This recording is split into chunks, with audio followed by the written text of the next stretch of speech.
What time is it? Podcast time. It's a fucking celebration. Whoa, that took a weird turn. My name is Melissa Hemming, and if a life coach and a therapist had a baby, you'd get me. You are listening to this. I am cruising the Atlantic or the Gulf. I'm not really sure, actually. I'm taking a cruise from Tampa to Key West to Cozumel, back to Tampa. This was originally supposed to be... So I took Kaylin to London to celebrate her graduation, and I was taking the two youngest, Declan and Madicket, on the cruise so that everyone got a trip this year. Then Declan got invited to go to Germany, so he's actually going to be coming to Germany while I'm there for the marathon, and he might... I'm trying not to get my hopes up too much because I know it might not happen, but he hopes to come cheer me on at the marathon, which, melts my fucking heart. And even the fact that he said it, honestly, gives him all the points and all the credit in the world. This is how we put men on pedestals at young ages. No, I'm just kidding. He's going to be fine. It's going to be fine. Everything's going to be fine. So now...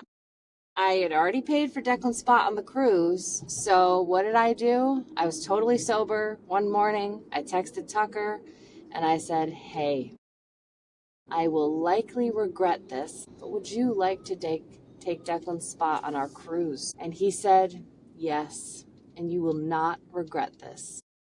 So this is a co-parenting challenge, if you will, a co-parenting adventure. I mean, what could go wrong? What could go wrong? And in all seriousness, I feel like we've gotten to a much better place. We even did a banana ball game together as a total family last week. And it was great because we can get along. We could definitely get along for the fam and, have a decent time. And at one point I was sitting next to him in the stadium and he was annoying the shit out of me. So I just got up and I walked to another seat and I didn't have to be around him, which is exactly what I plan to do on the cruise should he misbehave. But hopefully, I know he's really been missing family vacations, which is funny because that's one of the if you've been here a while, especially if you've listened to the bonus content, that was one of the turning points where I was like, I absolutely can't travel with this person anymore because it's just not fun. But who knows? I believe in change and I believe in, doing this shit for our family.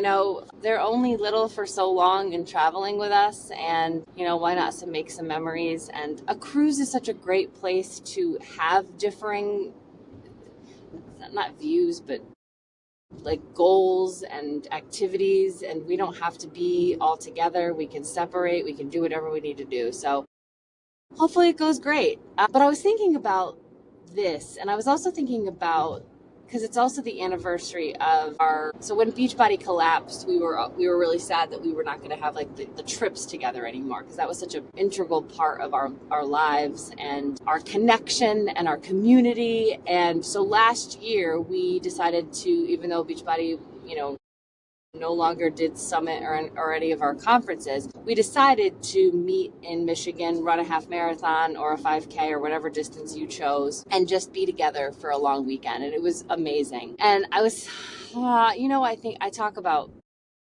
making friends, letting people go. There's people for a season, a reason, or a lifetime. And I believe this with my whole heart, and I believe that it's so important to operate from this lens of abundance versus scarcity and trying to hold on to things, because it's just it just serves you to let the waves ebb and flow, and people come into your life and people leave your life. But there's sometimes you don't want to let people go. And I was thinking about these people, my Beachbody community.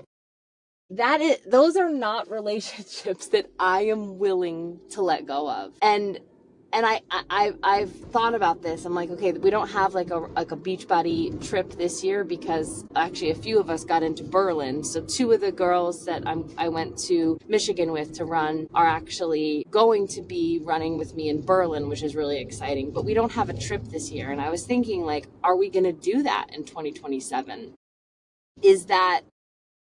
Is that something that's going to be a thing? Or is this something that I'm going to have to let go of? And I'm not ready to. And so I think that there's, would I ever be ready to let those people that I love so dearly out of my life. And maybe to some extent, so this is what I've sort of toyed with. Should we plan a summit, a quote unquote summit trip for 2027? I think that when it comes to something like this, I think that you have to be aware that for some people, they may need to let go. Like that chapter may be closed to them and for them. And I think we sort of knew that in the trip last year because some people didn't come. For some people, it wasn't a priority anymore or this is something that I have to be at because this is meaningful to me. In all fairness, some people felt that way about Summit too. Some people didn't make that like a yearly commitment quite in the way that I did. I was like, come hell or high water, I'm there. So I think that when it comes to something like that maybe you're not ready to let go of, how can you allow the people that space and that freedom to do what they feel is right and also love them in your hearts? Because, when we think about the people that we love for a season, the love never ends, right? Like even people that I may not ever want to be friends with again, when I think about the times that I spent with them and that season that they were in, I still am very grateful for those moments that we shared together. And even if I never like that's what kills me though. And I think maybe anyone with attachment issues has this issue of like, I can't accept that will never happen again. And it was cool because when we went to Joel and Megan's wedding in June, there was some people there. And it's whenever I'm around the Beachbody family in any capacity, it just becomes so strikingly obvious. Is that the right word? Obvious to me that there are so many people from that world that I loved seeing every year that I'm never going to see again. And I can still hold them in my heart. And I was thinking about this and my connection with Beachbody and this, sort of, I don't want to say fear of letting go, but refusal to let go. And it's sort of how I feel about my ex-husband.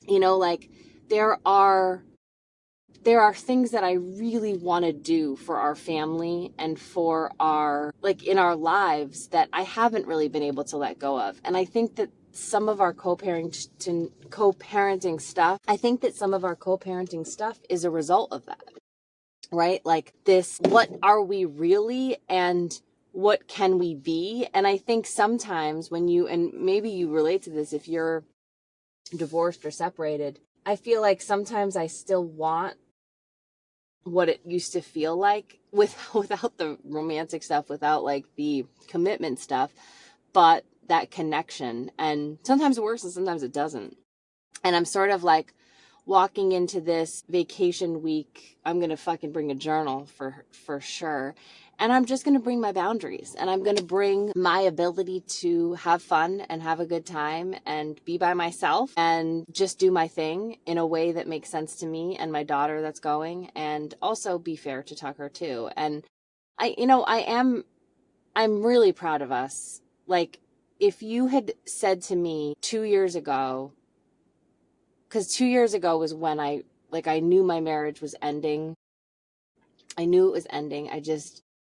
The mountain was so big at that point. The mountain was so big and it wasn't even like I like to hike. I like to be in the woods, but I see some people hiking on like up really steep. And when I think about those bridges and scary rock ledges that people climb on, that's how I pictured my leaving my marriage.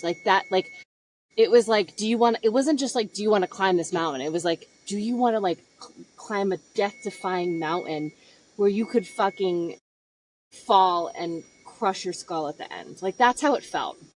So to now be almost 2 years later, I never would have thought Tucker would even be cool enough with me to go on a trip.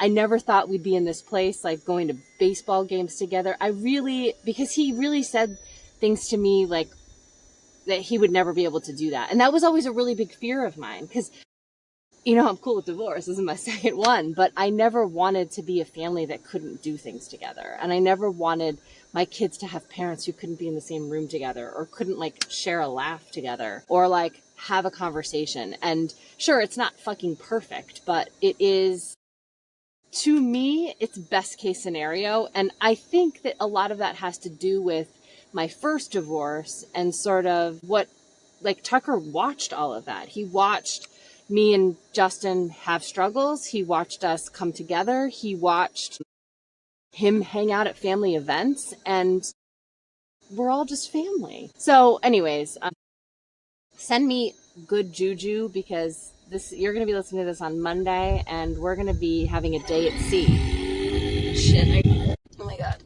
Okay. We are going to be having a day at sea. Yesterday was our day in Key West, and tomorrow we'll be in Cozumel, and we get back on Thursday, and it's going to be fucking great. So I'm trying to decide right now, and I don't know, we'll see what we decide, but if you follow me on social media, I have been growing a bush as a fuck you to the patriarchy, and also just to determine really what I like. Because I think so many times, and I'm just like starting to pay so much attention to why I have done certain things, why I spend money on certain things, why I like things a certain way. I do like a Brazilian. I like how it feels, but I don't want to spend $70 a month on a fucking wax for my vagina when I could get a massage or get a pedicure or take myself out to lunch a couple times.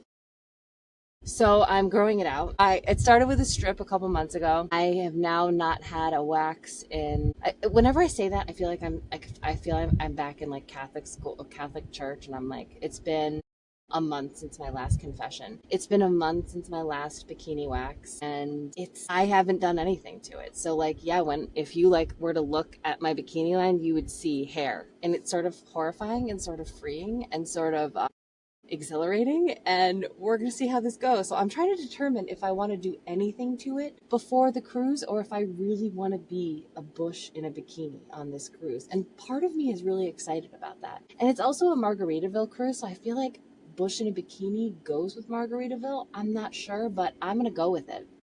I think that's my decision. I think I just made that in real time with you. So thank you as all for being here, helping me through my bush decisions, and allowing me this space to grow and be myself and just say whatever the fuck comes to my mind, because it feels so good to do that. And I can't tell you, like, I always think about the people who are like cringing at me, or like, I can't believe she's doing this, or I can't believe she said that, or I can't believe she posted that. Because for all of those people that must exist, I get people so many times now in my inbox saying thank you for doing what you're doing or saying what you're saying, and it just feeds all this nonsense. So if you have appreciated my authenticity, tell me so that I can continue to do it, because that gives me the fuel I need. And sometimes I need it, because sometimes I'm like, I can't believe that this is out there, and I can't believe that this person saw this. Or it was so funny. On Instagram, I care a lot less about. I think because I know a lot of people don't use Instagram, especially like older people, so I don't have to like worry so much. I don't really care. Like, you can easily unfollow me. I just feel like Instagram's different than Facebook. But everything that I post from Instagram goes to Facebook. And my friend Marcy had a birthday the other day. And you know how like shit comes up, like if multiple friends say something on a particular post, you'll get notified. And it was Marcy's birthday, and I grew up with neighbors, and I called them Uncle Bill and Aunt Jan. And I just never sort of put two and two together that Uncle Bill could be hearing about my bush. And I saw Uncle Bill, because he was Marcy's dentist. I saw him say like, "Happy birthday, Marcy." And I was like, it's on my Facebook, and he probably knows about my bush now. He probably knows I'm dating women. That's fine. It's fine. He has a lesbian daughter. It's fine. Everything's fine. But it is really sort of scary when I think about things like Uncle Bill seeing things about my bush like that. I'm like, ugh. So if this spoke to you, if any of my shit speaks to you, tell me about it, because I love it so much and you keep me going. Thank you for being here. Thank you for listening. Send me all your best if I don't come off this cruise or Key West. Hopefully I'm still alive. No, I'm just kidding. Tucker would never hurt me. He loves me too much. Okay, bye.